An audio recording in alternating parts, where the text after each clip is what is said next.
ఏది మనం దానం చేసినా ఇష్టపూర్వకంగా దానం చేస్తే ఫలితం వస్తుంది. ఒకవేళ నీకు మనుషుల మీద నమ్మకం లేదు, మంచిదే, గోవుకి గడ్డి పెట్టు. అలాగే ఆవులకి దాణ అంటారు, కుడితి అంటారు. ఆవుకి ఇష్టపూర్వకంగా బాగా తినే తెలకపిండి, ఆ తెలక ముక్కలు పెట్టు. అలాగే కుక్కలకి చక్కగా నువ్వు ఇంట్లో గారెల్ని చేసి పెట్టు. మహాలయం కాలంలో శ్రీ మహావిష్ణువుకి 84 లక్షల జీవరాశులు సంతానమే.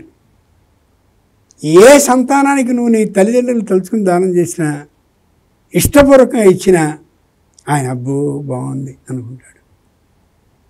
ఓ తండ్రికి 5 పిల్లలుంటే ఆ 3వ వాడు మిగిలిన అందరినీ పోషిస్తూ ఉంటే తనకున్న ఆర్థికమైన స్తోమతలో తండ్రి ఎంత ఆనందపడతాడు.